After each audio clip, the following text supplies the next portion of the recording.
Revenir à Dinan et la boucle est bouclée. Enfant, je garde en mémoire mon CM2 à Honoré-le-Du. Ce n'était pas tant le contenu des apprentissages qui retenait mon attention, mais plutôt l'architecture de l'école. La pierre me plaisait déjà. Chaque perron, devant chaque classe, et ce bâti tout de long transpirait la chaleur, le confort et une certaine sécurité.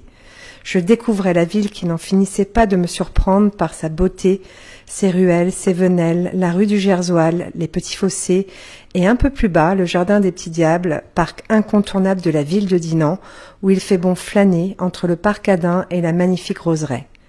Nous vivions rue de l'École, au cœur du centre historique, nous faisions tout à pied.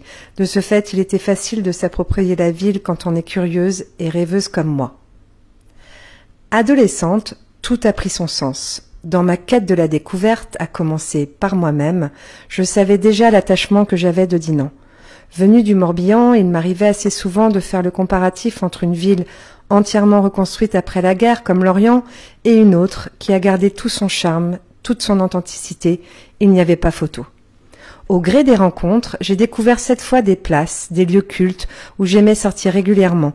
De la rue de la Soif à la rue de la Poissonnerie, du Sherlock Holmes à la Licorne en passant par le Cinsault, place Saint-Sauveur, l'ambiance était si festive, la musique était plutôt pop-rock. Là aussi, je préférais largement un bon concert dans un bar typique dans la vieille ville. Mes parents feront plus tard le choix de quitter le centre pour un village limitrophe, à mon grand regret. À l'heure où les goûts s'affinent, les choix se définissent, Dinan était la plus belle ville du coin où il fait bon vivre. Femme, je réalise que bouger, saisir des opportunités, se donner les moyens de voyager est clairement un mode de vie qui m'attire. Pour exemple, mon frère parti en Espagne puis au Mexique me donne à mon tour l'envie de découvrir d'autres horizons.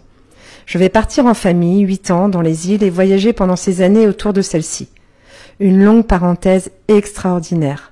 Le retour fut plus difficile, comme beaucoup qui sont partis s'expatrier au soleil. On se demande si l'on pourra de nouveau se faire à la vie métropolitaine. Dinan reste une place de choix, une ville de cœur. Je vais d'ailleurs tourner autour pendant 5 ans avant d'y poser mes valises. Aujourd'hui, j'arbore de beaux jours dans ma villa René, toutes de pierre vêtue, encore en travaux, mais plus pour longtemps. À 2 pas du château, mais aussi des bords de Rance, quand la vie trépidante s'endort, il n'y a qu'à écouter et observer la beauté de la cité médiévale. À proximité de la tour de l'horloge ou du théâtre des Jacobins, je n'attends plus qu'une chose, pouvoir y remettre les pieds. La boucle est bouclée.